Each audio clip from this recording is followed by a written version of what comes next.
Hey folks, welcome back to the workshop. This little laptop ended up on the workbench here recently, and I thought I'd have a quick look at it in this video. It appears to be a ruggedized 486 laptop.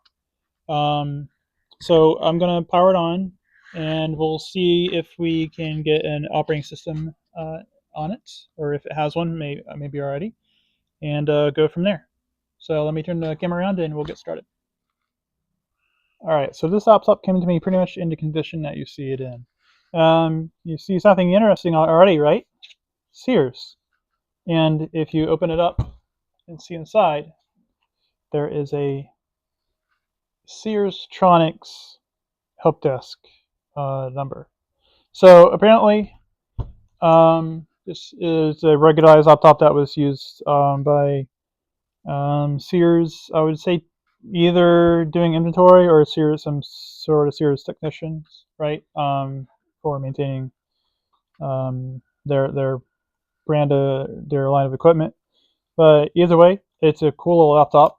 Now, it's obviously not actually a Sears manufactured laptop. It is a you see here XC6000 cross country. That doesn't tell us a whole lot, but flip around here on the back, you see we have an Itronix 6000 series.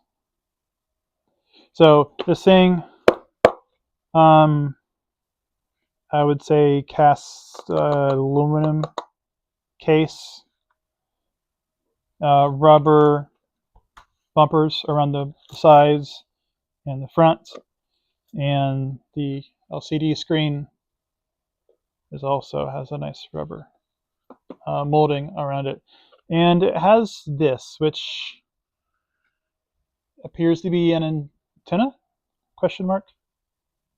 So we'll see what that's about. Hopefully we have a couple of hooks on the back here. Those don't look OEM, right? But I would assume they had a sling and they carried this around their shoulder. We also have what looks like a modem interface here, and then we have a couple of these doors that open very carefully, and I say that because there should be a little tab right there that holds the doors in, but it's missing, so the doors kind of just fall out when you open them.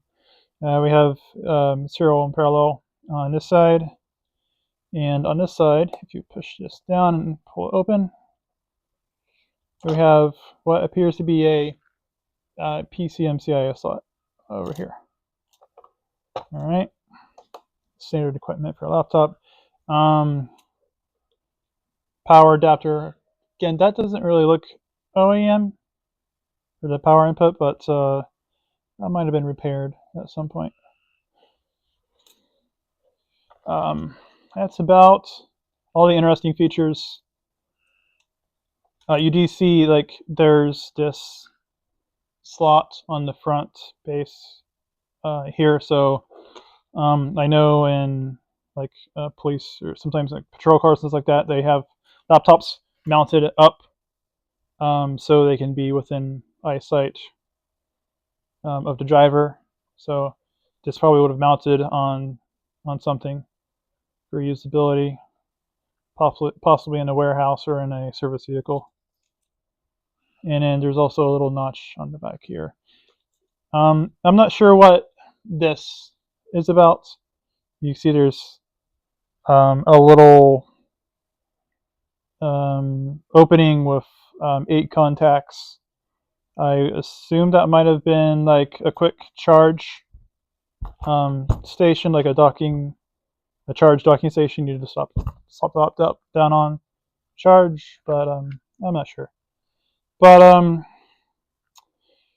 before we go any further, I'm going to try to get this cleaned up real fast. It's pretty nasty. So let me get some cleaning supplies and we'll see if we can get this looking better.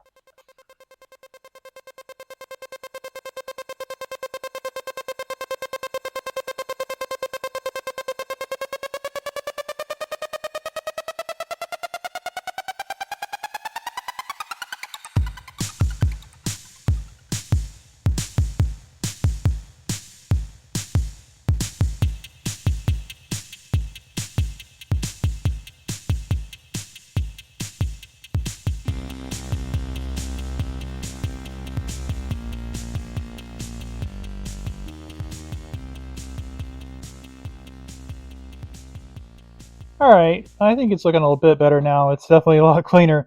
I had to pull out something a little bit more aggressive, one of these scrubbing pads for the rubberized edges. Those were really not coming clean. And then Magic Eraser. And Simple Green did the rest. I got the top nice and clean now. It's not perfect, but I think it's good enough for the rest of this video. Inside is looking pretty good. There was a little sticker goo here that I scrubbed off. So let me get the camera situated differently, and we'll power this thing on and see what happens. Okay, so we're going to go ahead and power this thing on and see what happens here.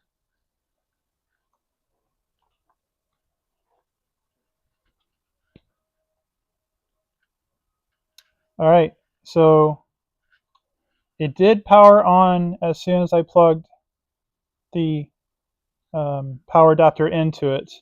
I, for the life of me, cannot find a power button or a switch on this laptop. So it appears that either I'm missing it, or it actually just is designed to power on with the power adapter when you plug it in. So it has posted. Luckily, we have a backlight on this model laptop. I'm going to hit function F1 to turn on the backlight. We see that we have a Phoenix BIOS,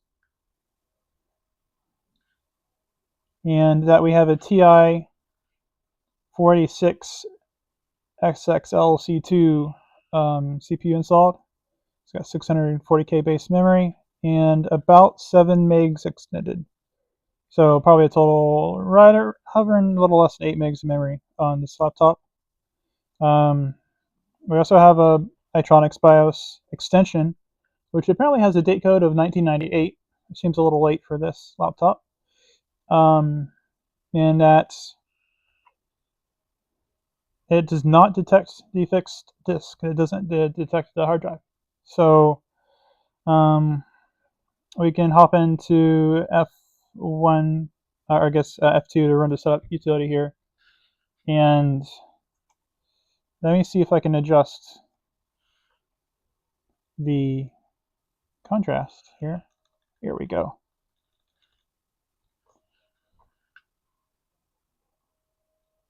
So not a whole lot interesting here. Like, this is a Phoenix BIOS. The hard disk is set to auto installed, or auto config. Let me see if I can adjust this, just in case there's one on the second hard drive controller. Okay. View card, VGA, EGA, yeah, and CPU speed is fast. Very important. All right, so I'm going to escape. I'm going to hit F4 to save values and exit. Now, unfortunately, this resets to backlight every time you reboot.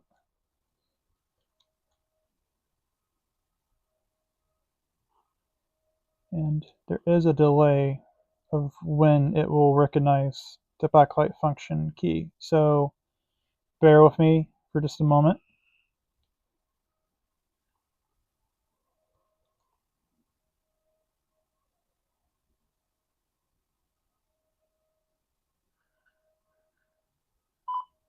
All right, here we go. Yeah, same thing. So does not see a fixed disk. We can try to hit F1 to continue, which it's not going to do anything. It just, I think it just retries. So now the big thing is trying to get into this thing to find a hard drive. I have an idea of the route to take. Unfortunately, I haven't been able to find any documentation on this laptop online. So with that, let me adjust the camera and we'll start tearing into this thing and see where it leads us. Okay, so I did discover that you notice there are two. At first, what I saw were just bumpers for the lid, right? But upon closer inspection, they don't really touch the lid when you shut it. I did find that if you press them down, though, you get access to the battery.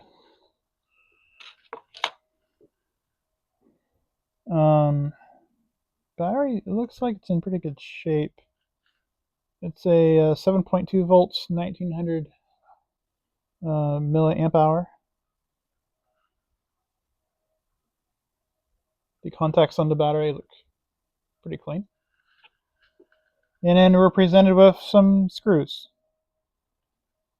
So what I'm hoping for is that we can pop these screws out and the keyboard section will slide out for us. Let's see if that's the case.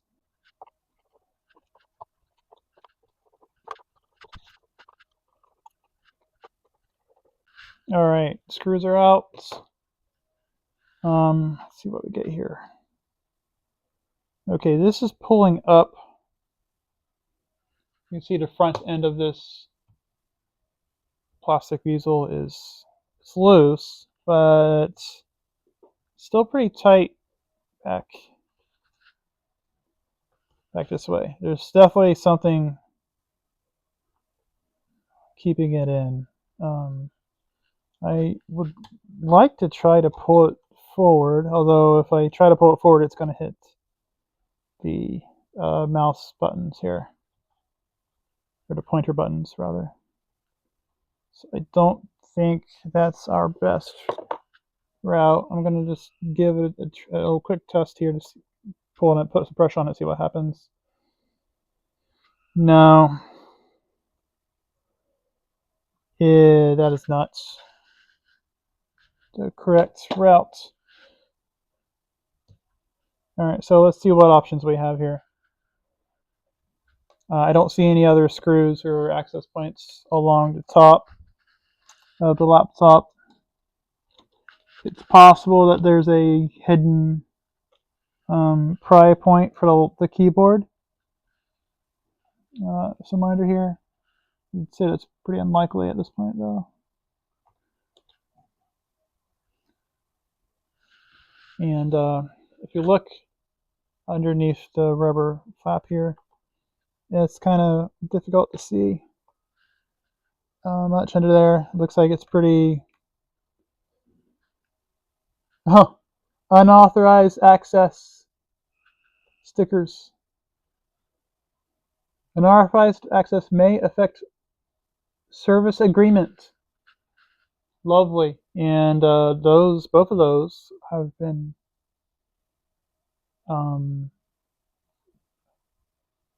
cut open. So this laptop might be past its service agreement. What a shame. Let me spin it around here. Well, you know what? That told me, I think, most of what I need to know. I need to pull this bumper off the sides and see what that shows us. So let's do that.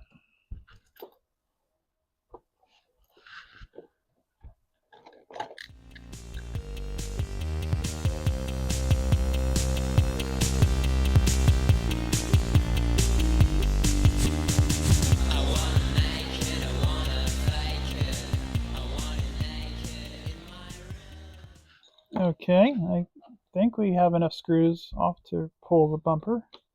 Yeah.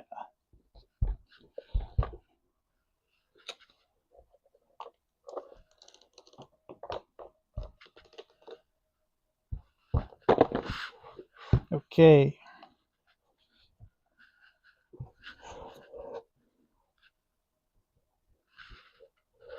So I definitely feel like we need to go the from this side.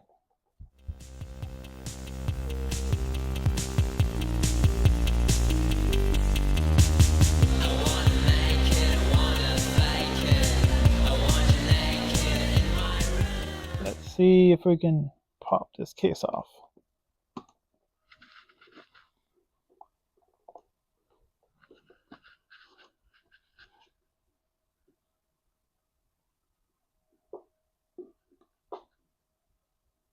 I don't see any more screws. I'm hoping there's not one underneath the labels here. Let's look at the back side. Nope, I don't see any more. Let's just be careful with it. Ooh, all right. We are in. Look at that. Look at that. Is that a full size? That's not a.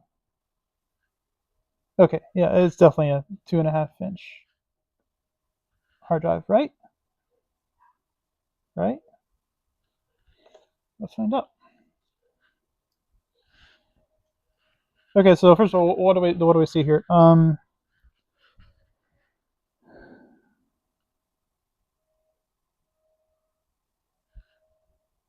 Okay, so we have a radio packet modem,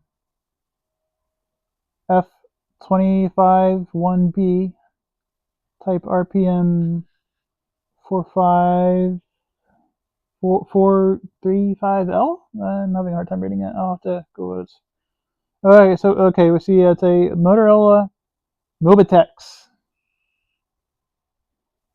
F2051B.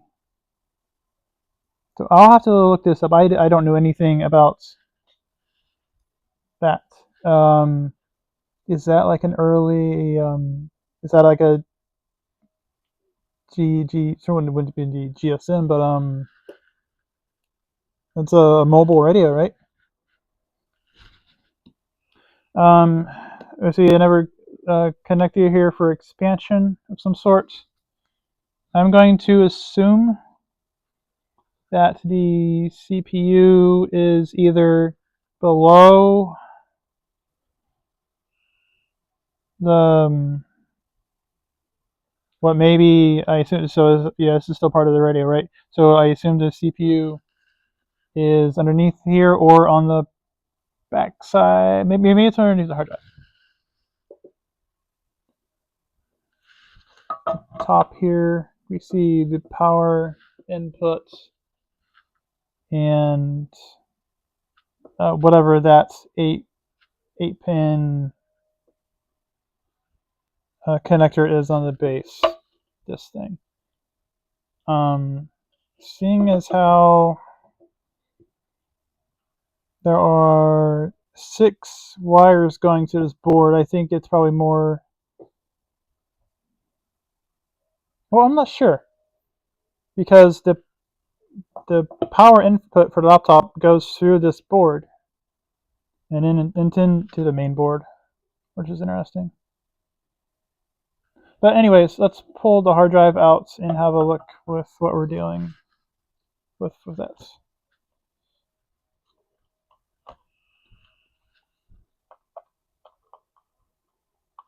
Oh, different size star bit.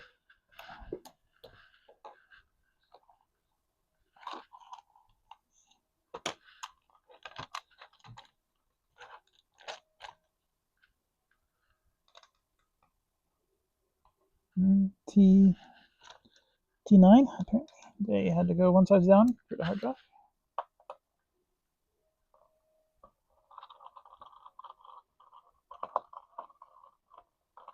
I like the bumper around the hard disk here. That's what Shaw laptops had that. Rugged or not.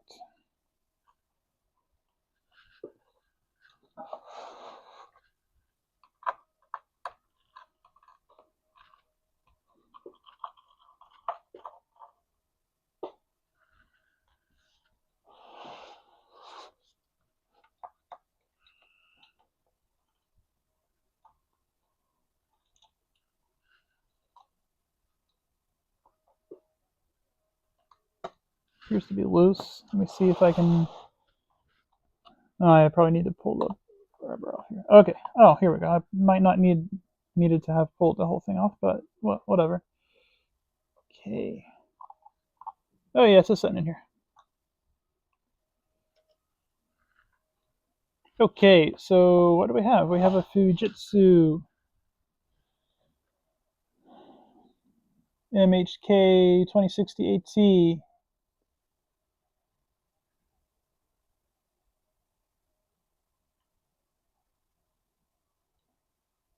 All right, so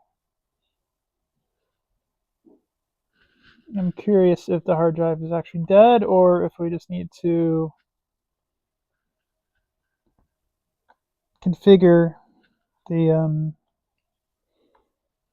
CMOS to recognize it. All right, so let me do this. I'm not going to pull this out. I'm going to pull up the required settings for this hard drive real quick. We'll flip it around, power it on, and see if I can configure the CMOS to see the hard drive and see if we get anywhere with that. So BRB. Okay, so I had looked up the hard drive information online, and I had flipped up a backwrite setup, powered it on, and I was making sure I had the right information for the hard drive. And then I heard it. I heard the click of death. I heard the head hitting the hard disk. I will set my microphone very close and see if you all can hear it on the camera.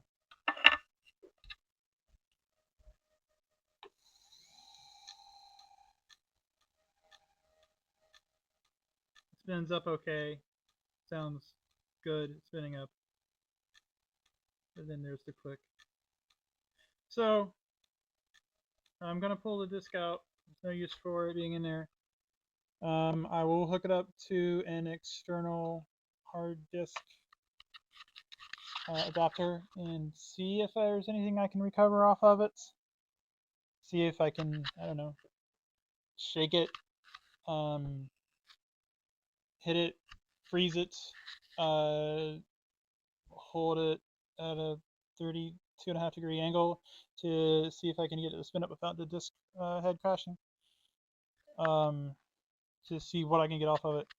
And then I'm going to look for a donor hard drive to pop in here. Now, I obviously don't have a CD-ROM or floppy drive on this machine, so I'm going to have to go through the process of side loading Windows for this thing. The next big question is if I can't get anything off this disk, am I going to be able to find drivers for anything with this laptop? Probably not promising, but I'll give it a shot and see. Now at this point, I'm probably going to end the video here for now until I am able to get the hard drive out and see if I can get anything off of it, and then follow up with a hopefully follow up with a video of installing or having an operating system boot on the laptop. So stay tuned. I know this wasn't very satisfying, but it's a cool laptop. It's a 46 ruggedized laptop from the mid-90s. It is, the hardware is functional, other than the hard drive, right? So ideally we can get something loaded on here and then get it working again. So on that note, stay tuned for a part 2, and thanks for watching.